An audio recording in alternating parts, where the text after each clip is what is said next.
Hello, everyone, and welcome back to the Global Evolutionary Summit.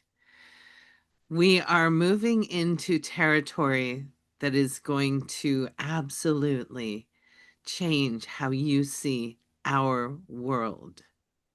Actually, I should say our worlds.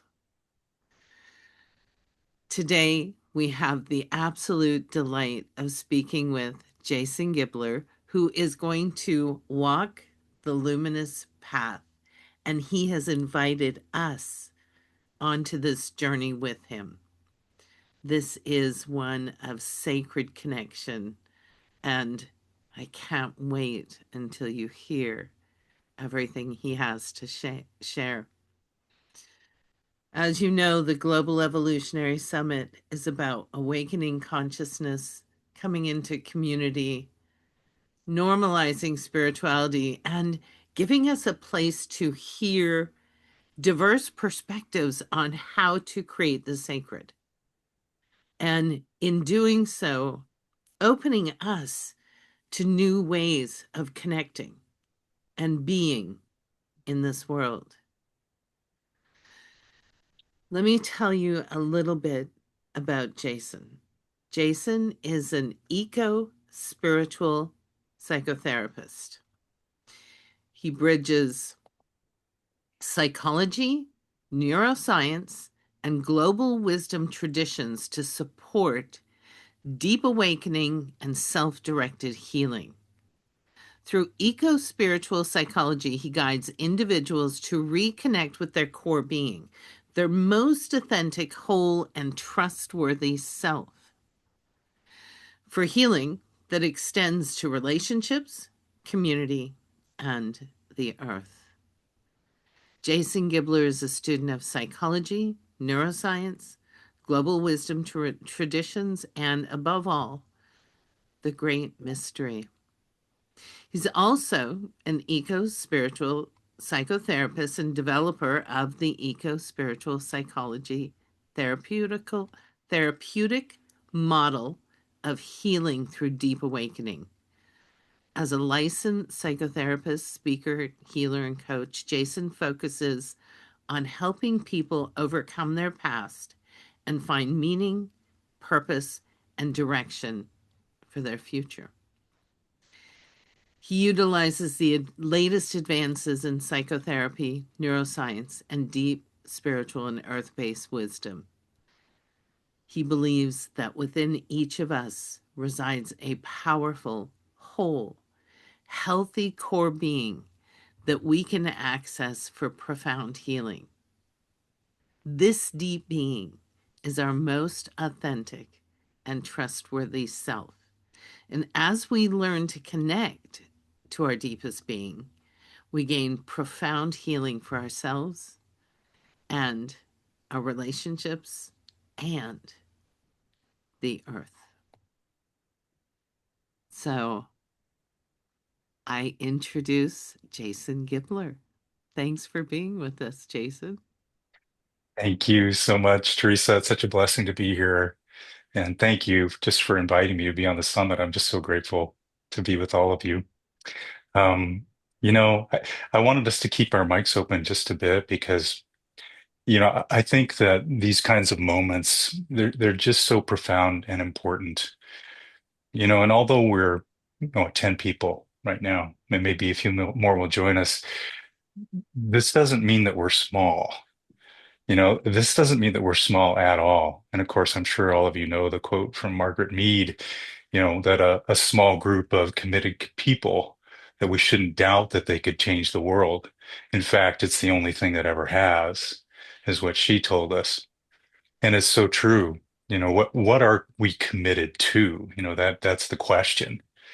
And of course, I love what you said last time, Lori, when you talked about alignment. And I think that alignment and commitment are so linked and so valuable and so profoundly important. And so when we find this alignment, we can find the truth of who we are and also the truth of what is unfolding, not only on our planet, but also throughout the galaxy. And throughout everything that is actually. So beyond any kind of concept of space or time, this unfolding is happening. So as we get started, before we kind of go into this really important work that I want to talk to you about that includes neuroscience, psychology, cosmology, um, wisdom traditions from around the globe, from all the different wonderful religions. But before we do that, what I'd like to do is invite all of us to drop into our deepest selves, and also to invite any wisdom teachers we may have to join us, so that we can also see that when we are in our physical form, there are also others that are here also to help us. And for me, I was talking to Teresa, to you about this before. One of my favorite people right here, Black Elk. He is what I would consider a brother, a teacher, and a friend. And I don't call him a brother because I'm indigenous myself, but because he is a brother in spirit who has taught me many, many great things, and who I can call upon, and who hears my voice, and who has shared his voice with me to teach me deep things about what it means to be a citizen of the planet. And so I just want to read one little thing from my friend, Black Elk. And this is what he said when he was um, a boy. He was about, oh, maybe 5 to 10 years old. I don't know the exact age, but he got really sick. He was in a teepee on the plains. The His people were being annihilated already. This was just before the Battle of Little Bighorn, maybe about 10, 15 years before that. They were moving around trying to get away from all of the, you know, soldiers who were pushing them off their land. And he got very, very sick. And the indigenous healer shaman prayed over him. And then they left him there. And in the midst of his fever, he was called up into the heavens by the grandfathers, who in the Lakota tradition come from the west. They're in the clouds. And the grandfathers called to him, and he heard this. He's heard, "Behold, a sacred voice is calling you." All over the sky, a sacred voice is calling. That's happening right now. A sacred voice is calling to humanity. It's calling to every one of us. It's the sacred voice that is the origin of all things, that is flowing into being through every one of us every single moment. And it's calling us to align and to commit to seeing that unfold. So let me begin by just greeting you all. And maybe I'll start with you, Teresa. Bless you. Thank you. Thank you so much. I love you. Thank you for your light, your beauty, your goodness. Thank you for the energy that is flowing from you into the world for the betterment of humanity. Bless you. Thank you. Deanne, I love you. You're so beautiful. Bless you. I love the kindness of your heart, the goodness in you. I see it. You try so hard. May you be blessed. May you be healed. May you be well. And may you hear what you need to hear today. Thank you. Charla, I don't know you yet very well. Would you say hello to me? Hello, Jason. Hello, Charla. What a So wonderful nice to see morning. you. It's nice to Thank see you. you. I've heard really Yes, good things about you, and thank it's you. a gorgeous day that you It will is highlight beautiful. my day by being here. Thank you. Will you bless my day by being here as well? I see the light in you. Thank you for being a light and for being here with us. Bless you. Donna, would you say hello to me? Jason. I love you. I love you too. So wonderful to see you. I love the way you sparkle and the way that you shine, the way that you have so much wondrous light to give. Thank you for giving your light to the world. Bless you. Thank you for seeing me. Bless you, you extraordinary human. Thank you. Lori, would you say hi to me? Jason, Hi. So good to see you. it's so good to see you. I love you so much. I love you too. You have such a good heart. You're so wonderful. And you're so wise. You're just so amazing. Thank you. Thank you for being here. Thank you, Jason. Who else have I missed? Is there someone else here that I haven't said hello to yet? Ava, there you are. I see some more down below. I had to scroll down to see everyone. So, say hello to me, Ava. Oh, Jason, it's so good to see you. And yes, I love you, and I'm sending you Thank a you. lot of love and gratitude. Yes. Thank you so much. I love you too. And I love the divine feminine in you. I love that strong, powerful, amazing, wonderful divine feminine that has so much to teach the world. Thank you. Thank you so much. Thank you. Abby,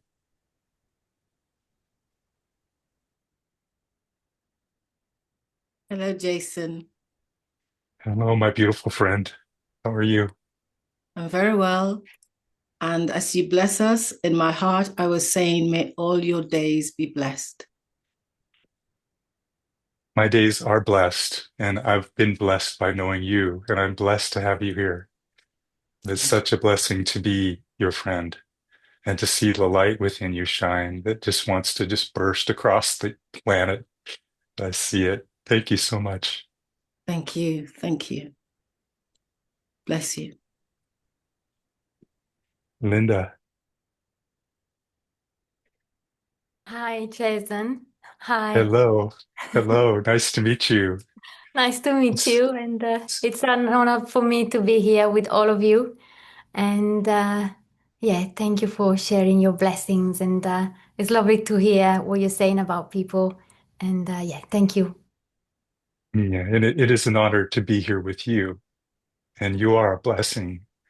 I see the blessing that you are that is unfolding in this moment, that is coming into being.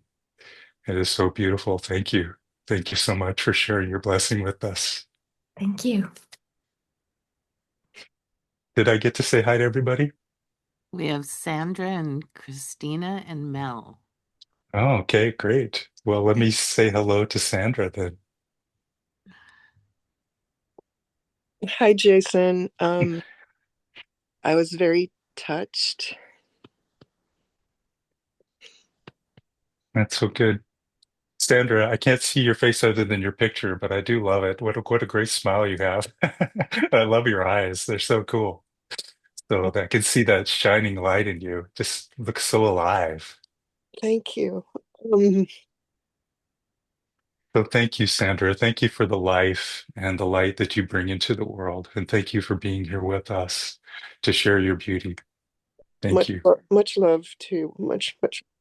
Thank you. We need so much help on our planet, and so much love. And I'm very touched by you and Black Elk. So thank you for being here.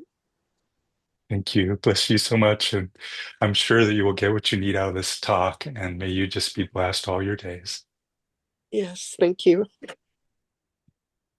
Okay, there were two more. Christina? Christina, would you say hello to me? Hello, Jason. Hi, Christina.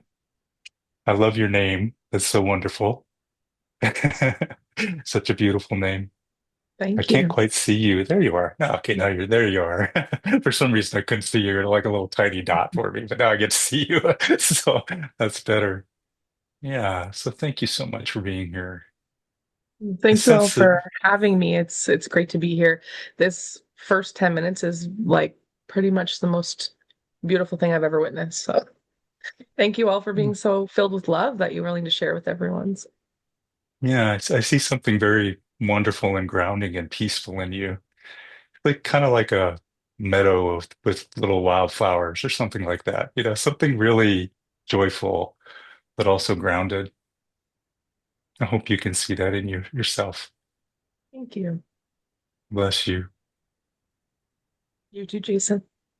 Okay. And then we have Mel, is that right? Mm-hmm. Yeah. Okay. Is that everyone? Mel Yeah. is okay, Mel, would you say hi to me? I missed the first few minutes, so I'm just greeting all these beautiful people before I talk. So to me, that's really special because I get to meet you all and see you and just see the light that flows through each of you. And it's just really a wonderful thing for me. So thank you for being here. good to meet Where you. where are you, Mel? Where are you from? I'm in Manchester in the UK, Manchester, England. Oh, nice. Well, that's wonderful. So thank you so much for bringing your light and love to us and all that you have to offer to the world and to everyone that you know, and just bringing all the beauty that you are into existence. Thank you for allowing that to happen. Bless you. Okay. Okay. All right. Well, thank you everyone for doing that. I just appreciate it so much that you would all greet me. And part of the reason why, I wanted to start that way is because my talk is really about sacredness and emerging, as a sacred humanity and what that means. Um, you know, what we just did is a little practice of emerging as a sacred humanity. And the idea behind that is that we can see the sacred in each other. Even if we don't know each other, all we have to do is look and it's there. You can see it. You might not know anything about the person, but you can see the light in them. And if we would just start to walk in this idea of seeing the sacred, we would never turn away from a person because we thought they weren't as good as us. We would never be afraid of someone because we thought they were more important than us. We would just see the sacredness in them.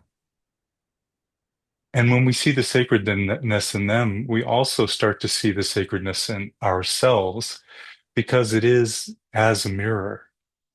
And so, one of my friends, I have many, and most of my friends, I bring them in from different books. I have these great books that I love.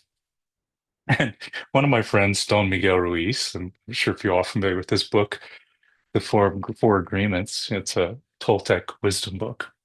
But in the very beginning of the book, there's a man who lives in a cave, and he has a dream. And in the dream, he recognizes that starlight is running through his veins, that it's running through everything, that everything is made of beautiful stars and starlight.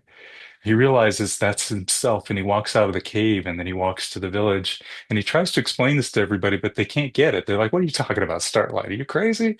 You know, but he can see it. And so what he understands over time is he recognizes that he is the smoky mirror. That's what he calls himself. I'm a mirror of the stars, but I'm a smoky mirror because all the stuff that is in the way, like our beliefs about ourselves, our ideas of right and wrong, our different religions, our faith systems, cloud the truth of that light that is within all beings. And so we all have different backgrounds and teachings and all of that, and they can serve as a pathway, but they can also become a cloud and keep us from seeing the deep wisdom in all things. And so for me, the deep wisdom in all things begins with the earth. Our great earth mother teaches us so many, many wonderful things every single day. Today I walked out and I have a beautiful little flowering pear tree in the front yard, and these beautiful tiny little petals that will only be here, maybe a week or two. They're just so glorious, and that is a teaching. That's a teaching from the earth saying that beauty may come for a moment, and yet it is profound. And so for me, I went and I touched the tree and I put my face to the leaves and kissed it. And I do that all the time. I'm one of those dirt worshiping, tree kissing, hugging kind of people. And the reason why is because I see the sacred and the beautiful in all things. And so we can just see that, there's so much to know and to learn. And I just see the question coming in from Sandra. Thank you so much for this question. How do you see the sacredness in harmful humans? Such a beautiful question and such a question to honor. This speaks a little bit, I'm going to dive into that just because you asked it, and I think it's an important question. Part of that is boundaries, right? And Ava will talk more about this coming up. But part of that is boundaries. Part of the reason why we have a hard time seeing the sacredness in others is because we do not want to be harmed by them. And boundaries help us not to be harmed. Now, people that are lost, that are harmful, that do not see luminosity in things, harm others. And we all know that we can do that. We all have. And it's part of who we are as a species and our evolution is that in our unawakened states, whatever they may be, we often cause harm. And so we need to have boundaries with people like that. But what I like to do in order to help me see the sacred in those who have harmed me and those who are harmful in the world is I just try to remember that all of us once came into this planet as beautiful, innocent infants. And I've never seen a baby that wasn't beautiful and amazing and an expression of absolute consciousness or God or whatever you want to call it. I look at the beautiful baby and I think, whoa, how amazing to get to be in the presence of something so divine. And that is all humanity. We are all that, even those who are harmful. They have just lost their way. They do not know who they are. And of course, this is what, the Christ would say is forgive them for they know not what they do. And this is true. They don't know what they're doing. And so our role is to help them to see the truth and the light in themselves so they will not harm another being. Once we emerge as sacredness, there's no way we would pollute a river or throw garbage into the ocean or harm another human. It's impossible, not because it's a rule or a moral code, but because we see the sacredness in all things. That would be my answer, just a brief one on that. Hopefully that's helpful to you. Um, let me talk to you about what I see as the emergence of a sacred humanity. So I want to start with the end in mind, and then I want to work backwards to the reason why and all of that. So the emergence of a sacred humanity on the earth is not something that we create, but it's something that is inevitable. So it's also not something that we can stop. And the reason why this is because it is natural law. So it's kind of like gravity. We can't stop gravity. It exists. Same thing is true with sacredness. It's always been around. You know, everything in existence, every microbe, every plant, it's all sacred because it comes from the absolute. And so all is sacredness. And so one day this planet will be populated by sacred humanity. At least that's what I believe will happen. Now, it's questionable if the humanity that I'm talking about will actually be our species. So we get a little bit kind of out there with this idea, but I don't know for sure that this actual, life form that we call human will be that because we are so destructive that we might actually destroy ourselves before then. But the trajectory is towards sacredness of all things. Now, how we do that is kind of what I want to talk to you about. Um, so this kind of brings me back to the beginning of my talk. So the challenge with where we are right now is that humanity is filled with beauty and amazement and wonderful things. I mean, just watch a gymnast at the Olympics. It's like so incredible to see, the beauty of consciousness flow through a being and to see what they can do. When we look at art, the same thing is true. Music, all these wonderful things that humans can do and that we do, but it's not us that does it. It's consciousness itself flowing through us into the moment through the iteration of consciousness that we are and through the talent that we've been given. So that's what happens. That is really when we are at our very, very best. The challenge is there are many, many layers of self. So I want to talk to you a little bit about what I call the architecture of self. And this comes from many different wisdom traditions. It comes from psychology, neuroscience. It comes from cosmology. And so it's kind of my way of throwing it all together into a little pot and saying, this is what I think is going on. So this is a theory derived from many things. So I'm not calling it truth. And just as a little side note, I think whenever we say we know or this is the truth, we've gotten off. Because what's happened is we shut ourselves off to learning, and we also create division and polarity. So if someone were to say, oh, my way is the way, or my path is the path, or science is the way, or, whatever religion, we're off. We're off because we're missing the deeper truths.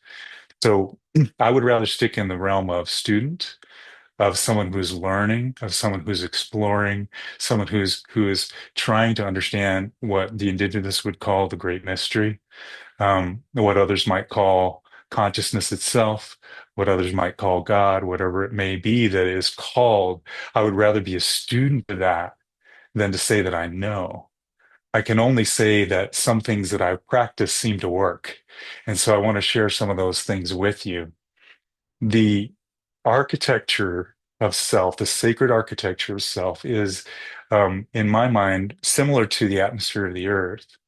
And so, if we look at the atmosphere of the earth, there's a, a way that maybe the jet stream flows down and hits the ground and then goes back up, and there's different density in the atmosphere. It's very thin on top and much more dense down below. And so, this could be a mirror of us as humans. The layers of consciousness, and we'll start at the lowest layer, is what I would call the hidden self. It's also known as the unconscious or the non-conscious, and essentially it's all of the hidden drivers, the unconscious things that you know put us into a place where we're just acting out of maybe fear or greed or whatever it may be, but we're not conscious of it. Those are the hidden drivers. Many, many people live from that realm, and often those that harm others live from that realm. They don't know what they're doing. Maybe they're living from a sense of not being enough, or a sense of being afraid or having to prove themselves, and that's all often very unconscious. The next layer that is apparent to me is the body self, or the physical self. Um, these layers also correlate with the earth. So the body is something that we often take for granted, just like we take the earth for granted. We drive our bodies to exhaustion, and then we fall down, and then we wonder why we get sick. Same thing we're doing to the earth. We extract everything from it, we take from it, and then we wonder why, we have climate change and problems, and why, you know, species are dying. It's because we are not taking care of it. So the earth and the body are layers. They're mirrors of a layer of self, which is the self of the body. The next layer is the layer of the conceptual self, what many would call the ego. The challenge with the word ego is that it's associated with the word, or the idea of being egotistical or narcissistic. Um, the ego can be really inflated. We can think way higher of ourselves than others, but it can also be really deflated. We can think of ourselves as less, as garbage, as horrible. Probably most people fall into that realm. That's all ego. That's all conceptual self. So the conceptual self is our self-concept. It's what we believe about ourselves. It's what we've been told since we were kids. It's all the stories that have comprised who we thought we are. And here's maybe you already know this, but to me, it was a pretty big shocker. None of it's true.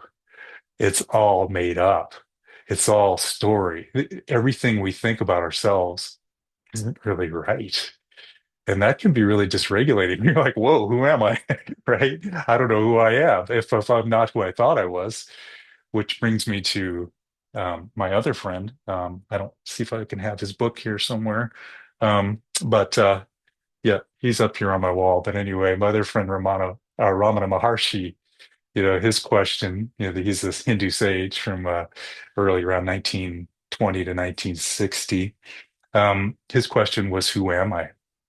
And that's all his disciples ever did, was ask themselves that question, who am I? And the reason for asking this question is because when we start to ask ourselves, who am I? We start to recognize, well, I'm not really these fingers. I'm not really this face. I'm not really this body. Oh, shoot, I'm not even my thoughts. I'm not my emotions. Man, this is getting small. Where am I? There must be somebody in here somewhere. And what Romano would show us is that we actually aren't any of those things in and of themselves, although we are all those things in one way, but more deeply, we're not. We're actually a higher version of all that, which is the next layer of consciousness, which I would call the luminous self. The luminous self is that some different traditions might call it the soul, others might call it our highest self. Essentially, to me, what it is it's like a fulcrum. It's essentially a meeting place where absolute consciousness, which is the highest level, which is universal mind, which is actually the universe itself. It's more than the universe. It's everything that is in existence, that ever has been in existence, that ever will be in existence. Some people call it God. Some people call it the Great Mystery. That is the highest level of who we are. And that is flowing into existence through the luminous being that we are, into the conceptual self that we are, and into the body that we are, and into the non-conscious parts of ourselves. And all of these, it's not hierarchical necessarily. It's more like a fluid moving in and out. So one moment we might be flowing as this luminous self, and then all of a sudden something non-conscious pops up into that part of the atmosphere, and we're in a rage. But that doesn't mean that we've lost the luminous. It's always been there. It's just more so that we've lost sight of it. And so the idea of living as a sacred humanity is to live from the fulcrum. It's to start to recognize that this luminous being is you, has always been you, and will always be you, and is an expression of the divine coming into form moment by moment. And all we really need to do is open to it and align with it. And as we do that, it flows right through us into the world, and then it mirrors back and it bounces back right at us because it's everywhere. So the reason why I believe that the future of the planet is this emergence as a sacred humanity is because of this process that I'm talking about right now. This isn't the place where just saints or gurus or wise beings or great teachers reside. This is actually all of us. There is no separation, there is no hierarchy. This is each of you, and this is me. This is us. This is actually the way that absolute consciousness is coming into being in every moment. And so all we have to do, and this might be called awakening or enlightenment, but awakening is a good word because we just open our eyes to it. We just begin to see it.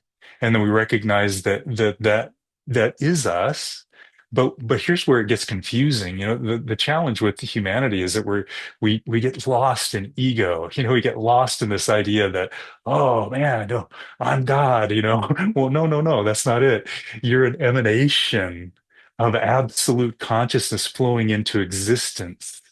And because of that, it's like being, you know, um, part of the ocean, but also being the ocean. So, in other words, if you were at the seashore and you dipped your hands into the water and you held them out, you would still see the ocean.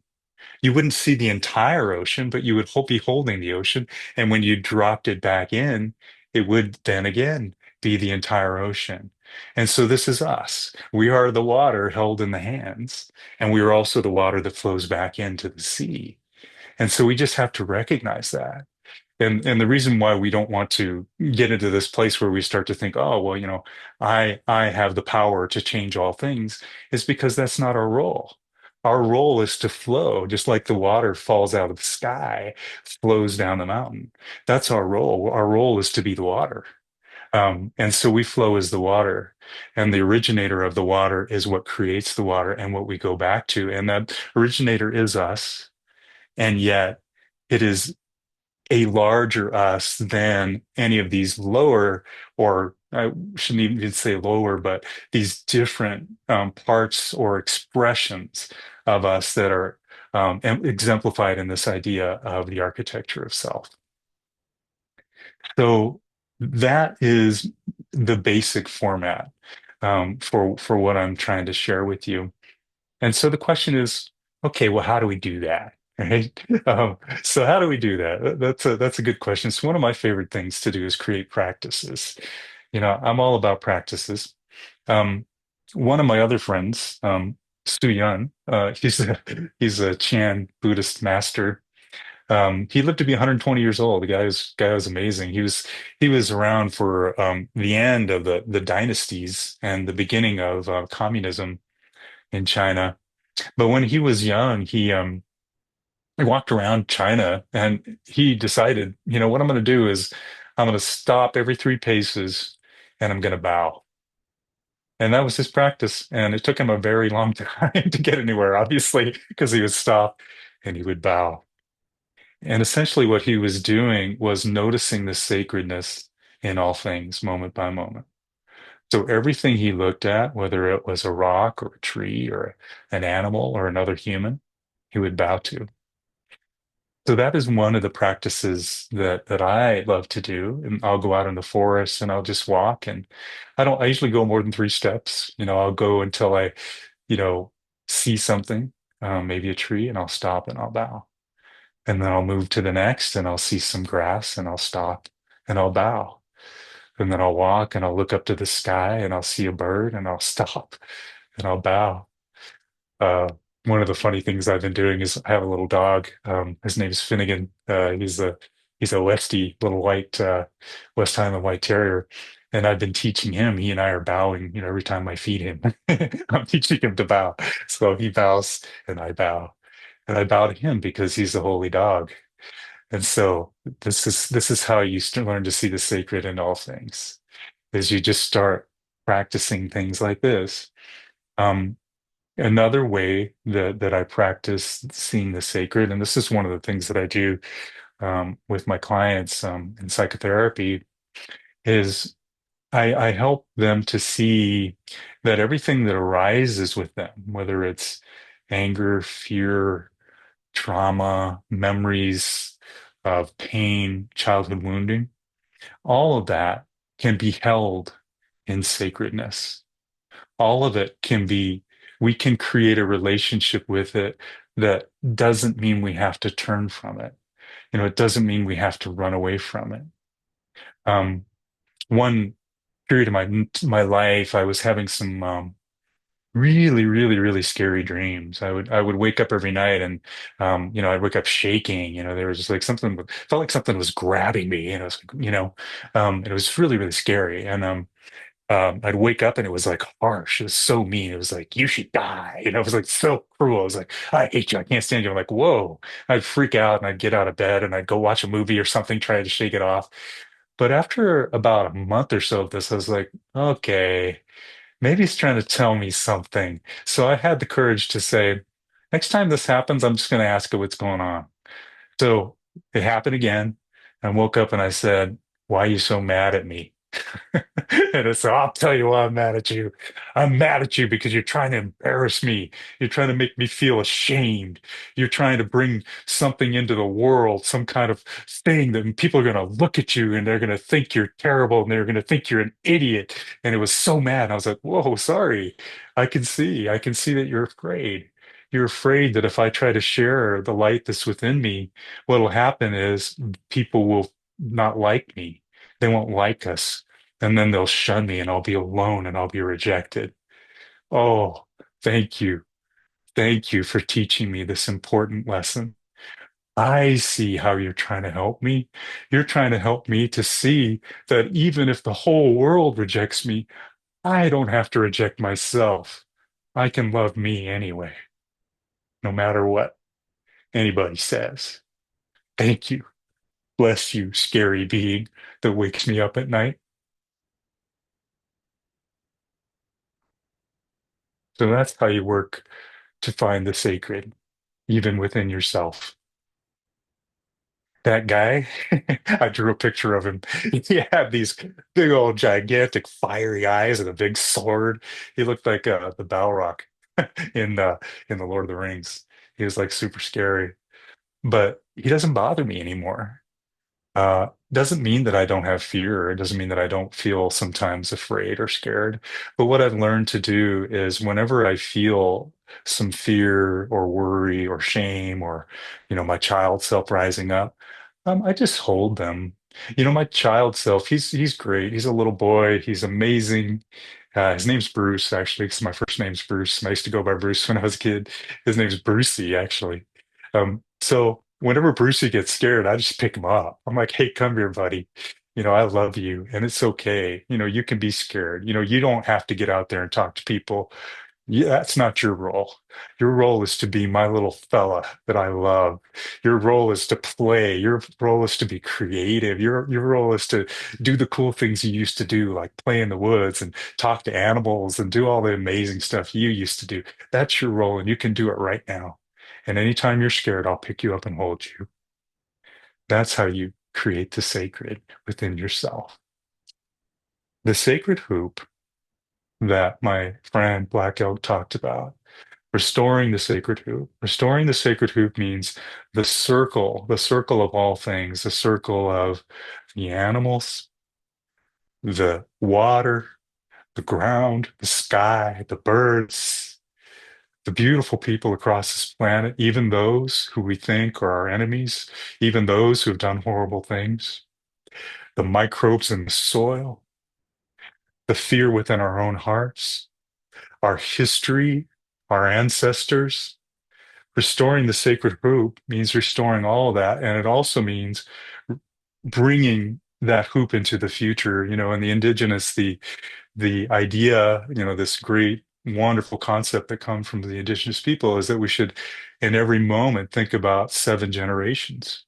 What will this act? How will this act or this way of being impact 7 generations from now? That's sacredness. That's restoring the sacred hoop. One of the things that I do is I use my dreams as a way to restore sacredness. My father was a pretty scary dude.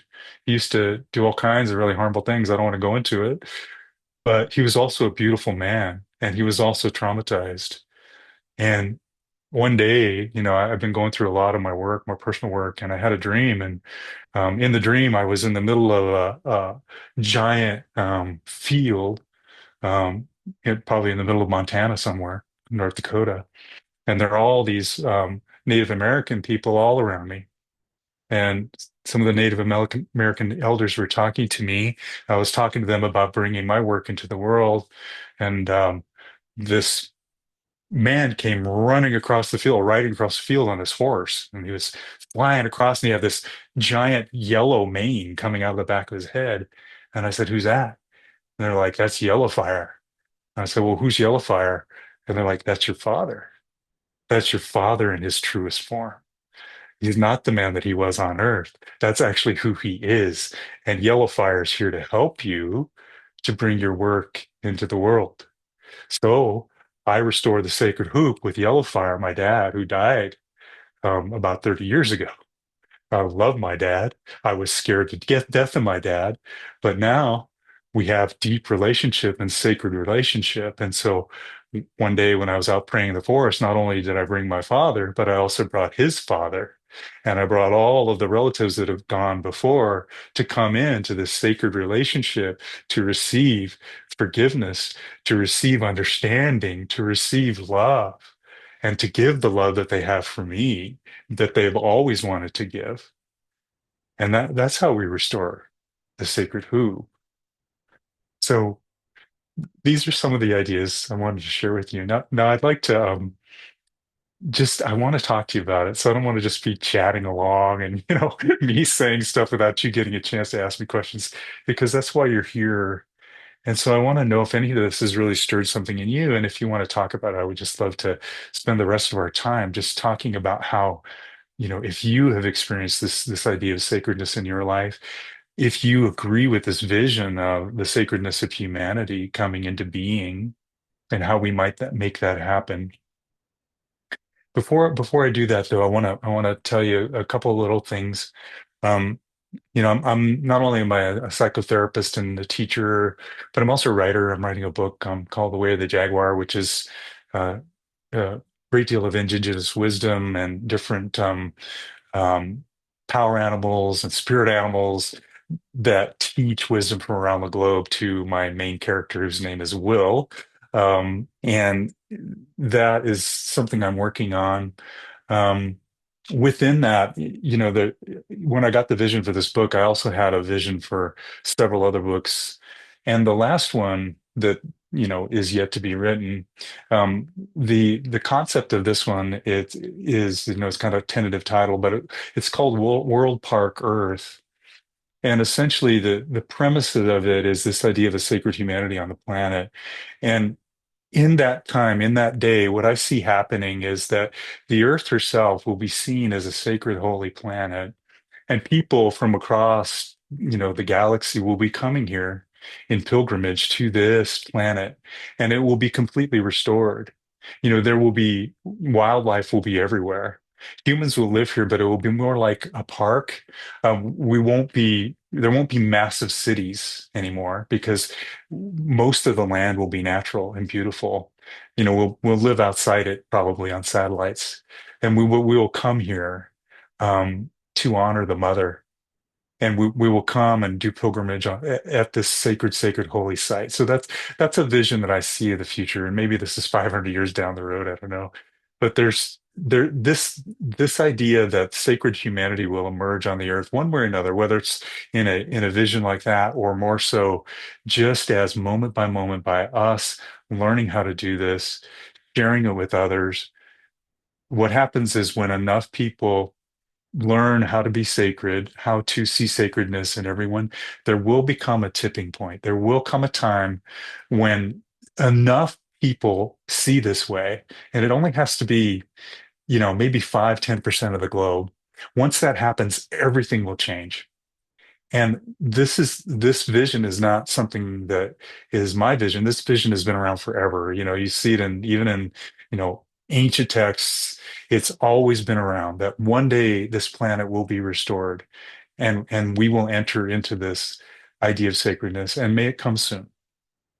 So at this point, let me just open this up and we can just kind of chat. If anybody wants to share your thoughts on what I said, or talk about some of your challenges, or whatever you might like to talk about.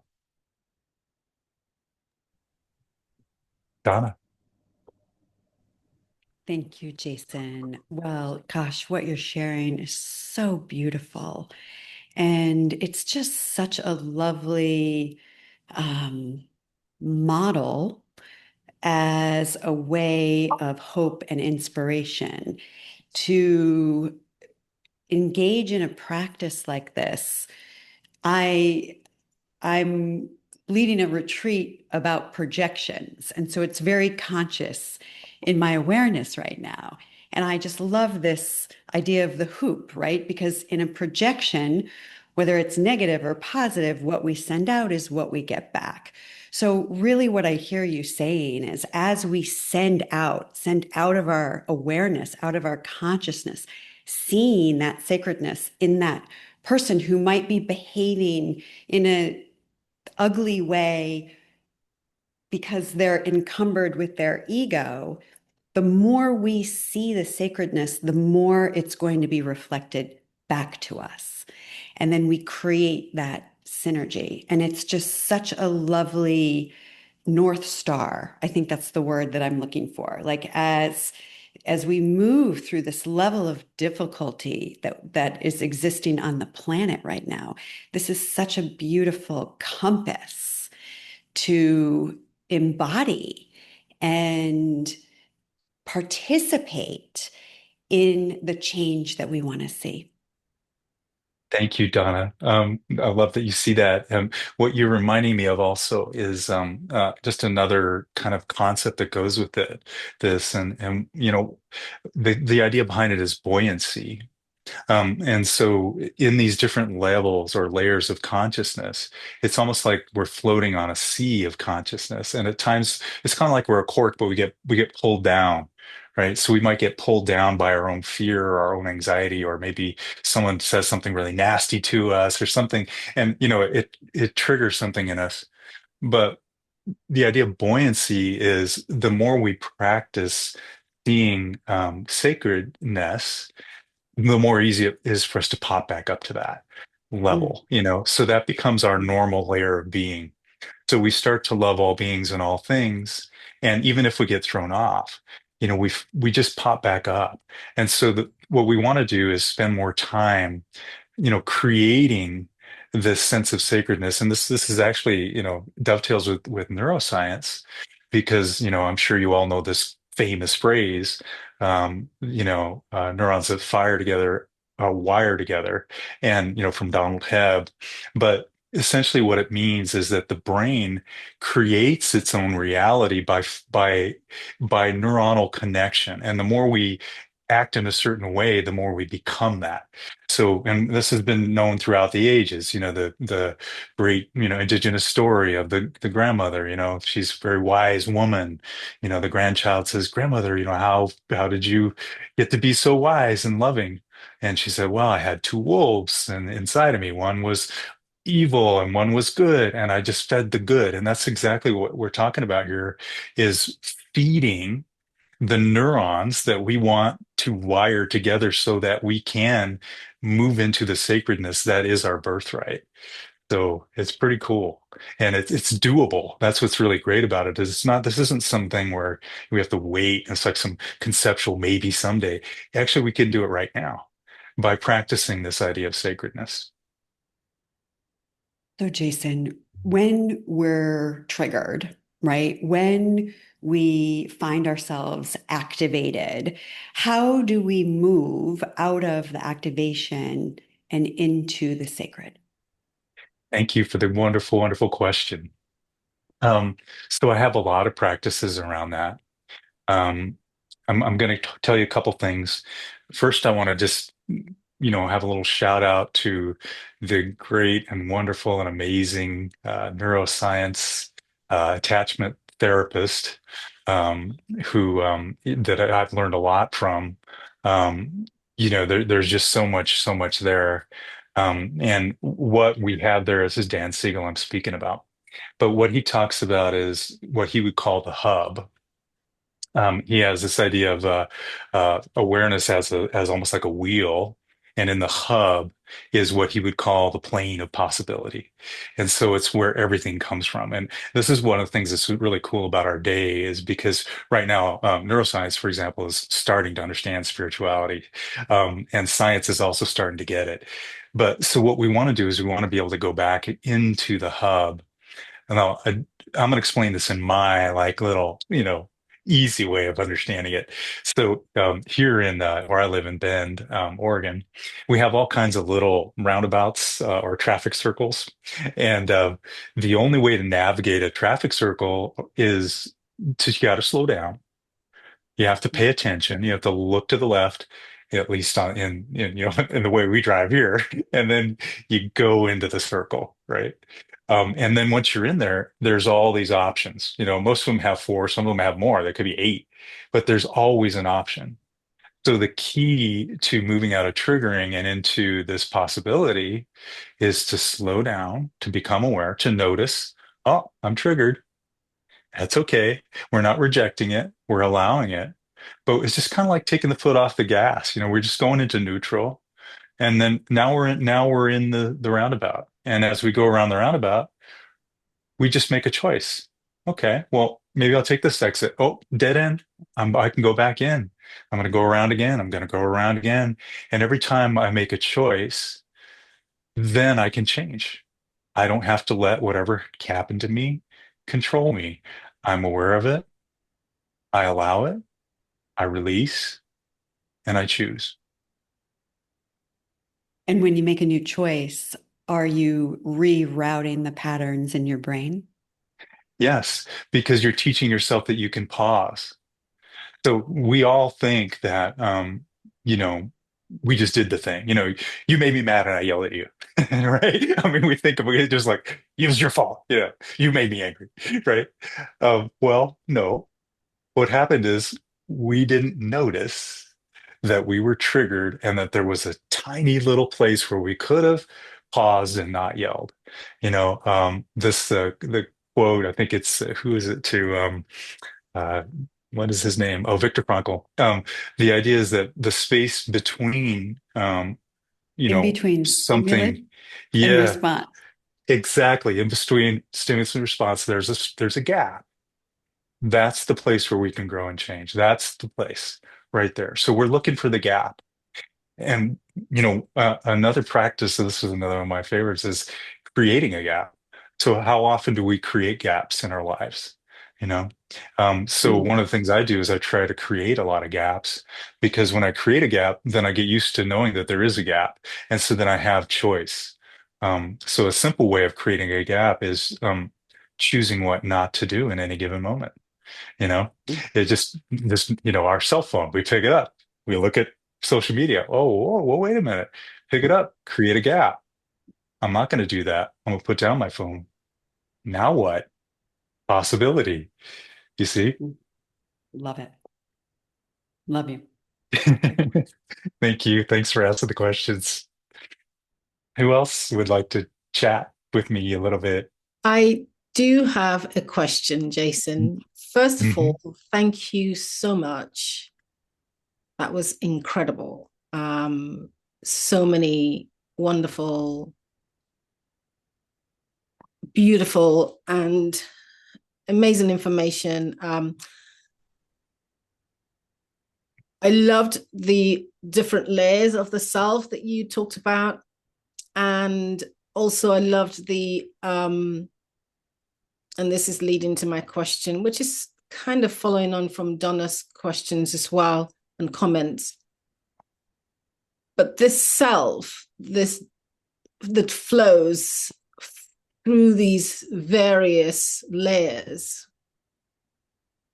what do you suggest for how to become aware of when we might be lost in a particular narrative or way of being, be it whichever level of ego, but we don't even know we're there.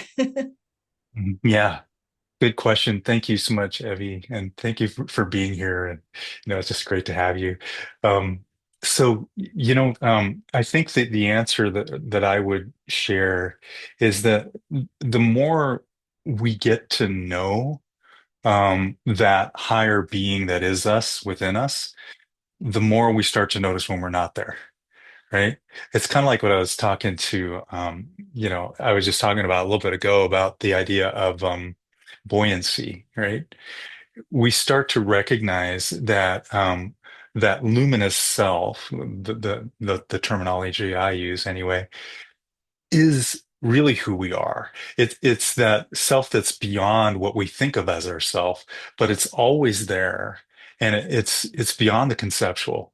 But once we start to recognize, oh, this flows through me, then it's easier to recognize when we're not there. It's kind of like when you know something, you kind of know what it's not, you know. So it's kind of like I think that's something to do in counterfeit checks or counterfeit money. It's like they have to know it really well so they know what it's not, right? If something's missing. So that's the idea is to get to know it really, really well. And the way to get to know it really well is through practices. Like one of my favorites, is Qigong. Qigong is amazing because when you do qigong, you're essentially connecting to the energy of the universe. You're connecting to the Tao. You're allowing the Tao, which is flowing through all things, to flow through you. And once you recognize that Tao, the way they put it, is flowing through you, then you know that as you, and you can sense that flow. And then that is really where you're trying to get to, and where you're trying to just rest in other words. So it's not really an attainment. It's more so of a realization that it already exists right here, and being aware of it, and allowing it to express itself through you moment by moment. Thank you. You're welcome. Who else would love to chat with me? Hi, Jason. It's Sandra. Hey. I just wanted to bow to you. Oh, thank you, Sandra. Yes, and your That's dog. so kind. And your dog. Yeah, thank you. Finnegan's his name. So, Yeah, so I'm going to be bowing much more. Thank you so much. no, thank you. Bless you. And Yeah. I hope you find that practice really helpful. And really another way we could call it sacred seeing. So if we're walking along and we just see, we just look for it, just look for the sacred. Maybe it's just in the way the light, touches a leaf on a tree, you Yeah. know. Yeah, It's it's almost like namaste in a way. It is. It's exactly that. And Yeah. and it's a practice of just seeing the sacred and moment by moment. Yeah. And what you'll notice is over time, you just everything just becomes so joyful. It almost makes you want to cry. You start looking at stuff, you're like, oh, it's amazing. You look at a butterfly or, something like that, and you're just like just such in such awe, of everything. Yeah. Thank you. That's beautiful. You're welcome. I have a question, Jason, that kind of goes off what Sandra was just saying. I don't know. It's not, anyway. So it just brought to mind, thinking about the gap between stimulus and response. But I guess maybe you sharing with us kind of the role that, it doesn't have to be forest bathing, but spending time disconnected from, like, I don't know, our physical world and spending time in nature, like how that has impacted the way that you live your life. And like to me, there's like this sacredness in the silence, and there's some sacredness in that connection with the natural world that you can't really put into words necessarily. But I think that for a lot of people, if they made some time to do that, to spend, that it would increase that connection that they felt. Thank you for the question, Deanne. I love it. And I want to share with you just a little story, so you can know where, kind of the roots of where all this comes from me. When I was a little boy, we lived in the forest. My family didn't have much, and we essentially lived in shelters my dad made, and kind of nomadic. We lived in the Rocky Mountain West, and we live in a little camp, and then we move on somewhere else, and essentially ate, whatever my dad would hunt. It's really interesting growing up like that. I didn't actually have a home or a house until I was 5 years old, so living that way with essentially nothing, hoping we could find some food here and there, was really interesting. But what happened for me was as a child, that was my playground, and I was just always out in the forest and always with animals. One of the first early memories of my life is I caught a rattlesnake, which is crazy. I was like two, but then I gave it to my mom as like a present. So, you know, but I I had no idea to be afraid of snakes, but I'm not afraid of snakes. I never have been. But it's interesting. I would play with all kinds of made my own toys out of sticks and things, and it was just a wonderful life to be in the forest and sensing that. And yeah, I remember one day my little brother and I were playing on the side of a hill. And my dad at that time had a construction job. He was working on building a dam. We were living out in the forest, and this mother bear, brown bear or black bear, came up the dirt road with her baby cub, right towards us. And of course, most people would know not to mess around with the mother bear, but we just started talking to her. And I remember saying to her, "Mama Bear, hi, Mama Bear." We're just kind of chatting, and oh, it's so wonderful to see you, Mama Bear. And she's kind of looked at us and sniffed at us, and then she started to walk away. And we're like, "Come back, Mama Bear, don't leave us." But that was just kind of the way I grew up, was just being around nature all the time.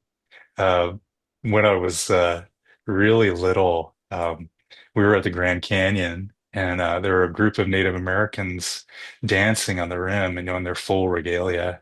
And I was probably 3, and they were dancing and having this beautiful powwow. And I just pulled my out of my mom's hand and ran right out into the middle of them and started dancing with them. And so I've always had this real draw toward indigenous people, toward the land, toward, the animals. And I love them so, so deeply. And then, of course, after that, we moved to Alaska. And I spent most of my youth growing up in Alaska and being around bear and moose and always out in the forest alone. And, I've never had to worry about, I never carry any kind of weapon or anything like that. I'm just out there, and I've been around all kinds of wild animals, and all it is just respect, respect and care. I mean, you don't mess with harm creatures, and they know that, and they treat you, I speak to them, I'll speak to them, but I won't ever, they know that they're not in any danger for me. And so that relationship is reciprocal. And I spend a lot of great time, a lot of time in the forest. I do that every weekend. Every Sunday, I'm in the forest. That's my temple. That's where I go to worship. I go and pray. I go and meditate. I do my shamanic dancing and singing. I'm always out there. I have a beautiful prayer place that's on my own, way out in the wilderness. And that's what I do every weekend. And the reason why I do that is because I feel that great energy, not only of the earth, but of all the animals, but of also the spirit itself, and all the great spiritual teachers from all the traditions, from the north, east, south, and west. I bring in teachers from the, Inupiat, all the tribes at the north. I bring in teachers from the east and the south, the southern tribes, and the west, and all of them come and teach me wonderful things. So that's what I do. Wow. Thank you for sharing that. It's really, Yeah. wow. Yeah, just feeling those, like, for me, a word that's, or a phrase that's come up numerous times this week, like the invisible threads, like feeling Yeah. those invisible threads of connection. Yeah. Yeah. We're not alone, And when I go into the forest, people are like, you like to be, what's the matter with you, man? You're out there in the forest. Isn't that scary? I'm like, I'm not alone at all. I'm surrounded by all kinds of, wonderful spiritual life, not only, living animals and plants. Of course, they all have deep spirit in them. But, every creature, every animal has some great teaching for us. You know, um, I one day I was out doing my prayer, and I had a bee land on me. And I was like, "Ah, stop it." But he kept on coming back. And so I was like, "Okay, you're on me." And I was like, "Oh, what are you trying to teach me? What are you trying to teach me?" And so I realized what it was trying to teach me is it's trying to teach me its energy, like how it can do what it does. Everybody says, or the scientists tell us, bees should be able to fly. Well, why can they fly? I was like, I wonder, what do you want to teach me? So it taught me how to pray as a bee. And next time I went out there, I started practicing the prayer as a bee. And guess what happened? Um, Bees from all over the place came, and they started landing on me. I had like 20, 30 bees on me. And I was like, okay, well, you all want to hang out with me? That's fine. But what they taught me was a buzzing prayer, where I would take the energy and go down into the earth, and then up into the sky, and then down into my body, all around like this. all the time while buzzing. So they taught me to buzz, and every time I would buzz, this is really funny. I would buzz and they would fly away. And the minute I stopped buzzing, they would come back and land on me. And they're like, keep buzzing, keep buzzing. If I stopped buzzing, they kept on landing on me. So they were teaching me their way of praying, and their way of praying is buzzing. They buzz to the earth, to the Great Mother. Mm. Thank you, Jason. You're welcome. So, Jason, you mentioned the Great Mother, and your greeting was so beautiful and heartfelt, and I wanted to thank you for that. And it doesn't go without saying that for you to show up here in this audience or this collective is remarkable. And to hear you speak of snakes, again, the divine feminine of Mama Bear, I just want to honor the fact that you're talking about my connection to the divine feminine is something that felt very humbling. And what I want to reflect to you is that everything you have said is mirroring that in the most beautiful way. And it shows us that the energy of the divine masculine and the divine feminine flows through all of us. And so I just really want to honor that I have just felt it emanating from you in a way that is teaching me about what that can look like in everyone. And so just heartfelt gratitude. Oh, thank you so much, Ava. It's so wonderful. I appreciate you sharing that. Um, you know, I think that this is the time of the reconnection of both divine feminine and divine masculine, and it's actually mostly a remembering. It's more of a. It's not. It's the separation was a forgetting. The separation was a loss of understanding, right? And so for me, the powerful recognition of the Divine Mother is so, so, so, so important and so sweet and so creative also, but not only that, but powerful, and fierce. And so it's amazing, and I love it deeply. And I just think that we've really got messed up on our ideas of like what gender and all that stuff, and we get lost in it. But all of it is just this beautiful emanation of spirit that comes in many, many forms.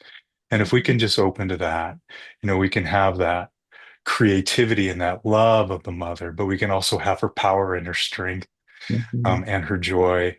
And we can also have the divine masculine along with that as well, and which is, can be seen in different ways, right? But it's all together as one. And so, And yeah. you're sharing about reconnecting to that part of your father, right? Just that idea that, physical emanations aren't all that there is, and there are so much more to each of us. So that sacred part and the parts that are hurt and wounded and behave in ways that aren't our true sacred selves, and yet need to be acknowledged and reconciled still. But there are many realms in which that can happen. And so that whole, coming full circle in that connection to your father and your lineage of fathers was also Yeah. just so beautiful to share. So thank you. Thank you. Are you familiar with this little book, Prayers of the Cosmos? No, I'm not. So this guy, Neil Douglas Klotz, he's a Sufi teacher, and I am, in, yeah. in it, he's speaking of the Lord's Prayer, Jesus' prayer, but in the original Aramaic, which is amazing. So you would love this because the first line, which in the King James is Our Father, who art in heaven. In Aramaic, it's Abun de Boashmaya. And what that means is our mother, father, spirit, originator of all things that comes into existence in every moment. That's what that means. So beautiful. And the concept of omateo, right? Similar like that, all things together. So that's so beautiful. Thank you for sharing that, because it's also a great reminder that what we are sometimes taught and told is not all that there is.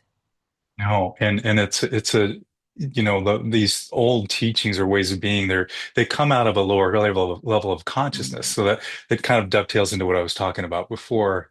If we you can see religions in terms of developmental psychology in a Right. sense. So there's a developmental stage, which is concrete thinking, and much of traditional religion is stuck in concrete thinking. And so they would say, "Oh, well, you have to pray this way, or you have to call, God the Father, for example." That's concrete thinking. It is actually a mistake. It's taken, but it comes out of the cultural context of when it was written in that particular linguistic form.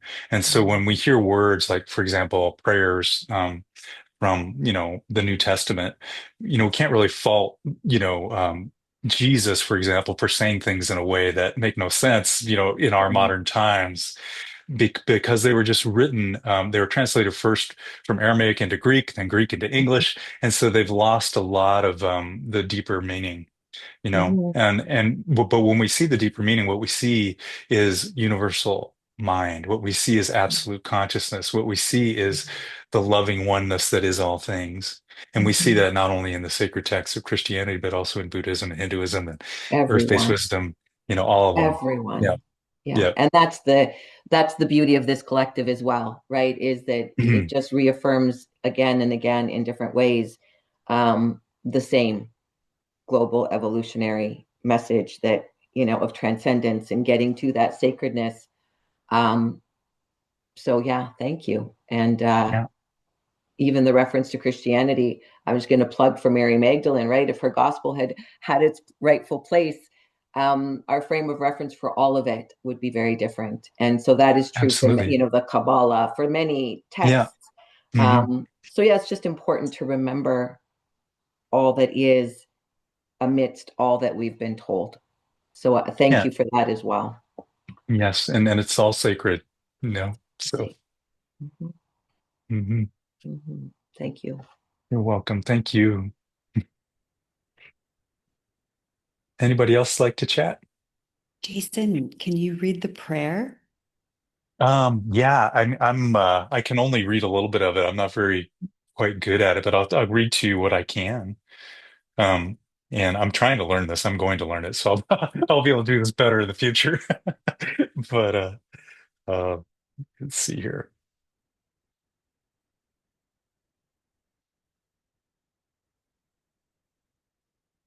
So the first part is Abun Dibwashmaya Nith Kadash Shmach Tete Malkuta. And all of that is our Father who art in heaven, hallowed be thy name, thy kingdom come. Um, it's really amazing what this really means. So this is the way that the writer explained it. Um, Wabun de Boashmaya. That means our Father, or the English translation is our Father who art in heaven. This is the Sufi translation of the Aramaic. O birther, father, mother of the cosmos, you create all that moves in light. O thou, the breathing life of all, creator of the shimmering sound that touches us, respiration of all worlds. Here we hear you breathing in and out in silence. Source of sound, in the roar and whisper, in the breeze and the whirlwind, we hear your name. Radiant one, you shine within us, outside us. Even darkness shines when we remember. Name of names, our small identity unravels in you. You give it back as a lesson. Wordless action, silent potency, where ears and eyes awaken, there heaven comes. O birther, father, mother of the cosmos.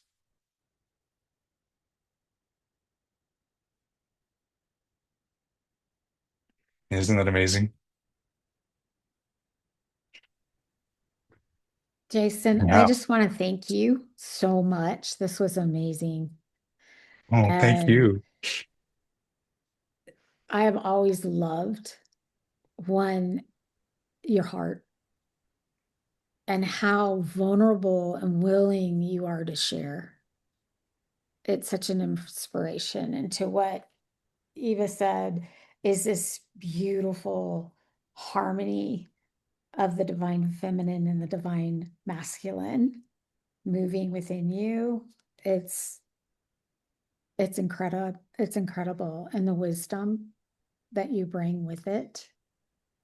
And ever since I've met you, I've always seen this beautiful Brucey that is always with you.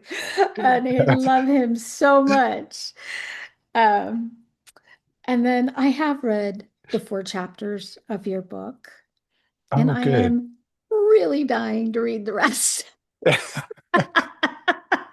was so Yeah, good. I'm like, it's exciting. I want The latest part I'm more. working on, there's some really cool stuff. Like right now, I'm working on the Anaconda chapter, which is really amazing. It's about, South American indigenous wisdom of the anaconda. And I just finished with the spider, which is, these are all really, really cool, great teachings. The spider weaves everything into existence, and then the snake, is a teacher of rebirth and renewal and shedding skin and letting go. The snake is always new. It's kind of cool because, it doesn't hold on to, baggage. It's always letting go, you know. So anyway, these are coming up, so so I'm excited about Good. those. Yeah. Well, we're waiting. Oh, thank you. All right. But Awesome. thank you so much. This was really Thank you. amazing. And I'm Yeah. definitely going to practice more intentionally the sacred. Yeah. Thank Yeah. you. I have a little something to share with you that I wrote this morning. Um, Okay. so this is just a little something. Actually, I wrote this over the last couple days, but it says, "What is here? The absolute and the finite. That sense of oneness and power that flows from the deep beyond, and the conceptual self, the thinking mind, filled with all its worries and doubts. The one tries to take control, the other simply flows through every moment. What is the luminous path? It is the step right before you that is filled with luminosity. Light, power, and love permeate. Worry, fear, and doubt dissipate. The vision is a compass point. What will be is becoming. We cannot stop it. It will find a way, even if it seems there is no way. A great wave, tremendous in magnitude, is flowing even now and will soon cover all the earth. We cannot make it happen. We can only release and join the flow. May we live from the absolute."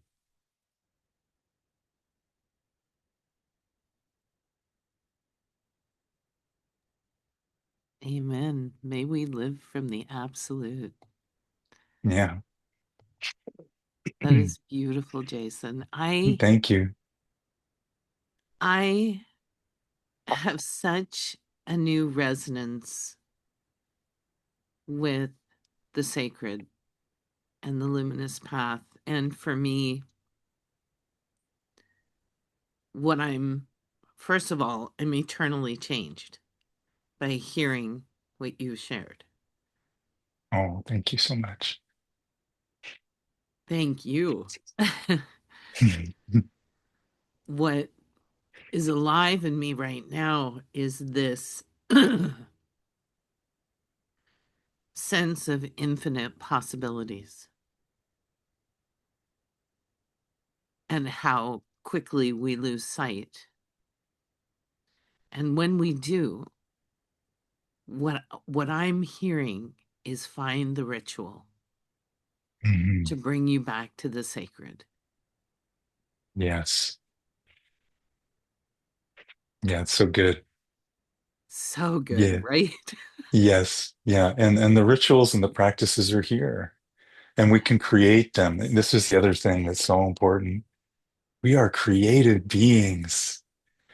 We have people that have created other things, but our own prayers, our own rituals are what is so powerful. And this is what liberates us from standardized ideas of what to do, like religions and things. It's like create your own.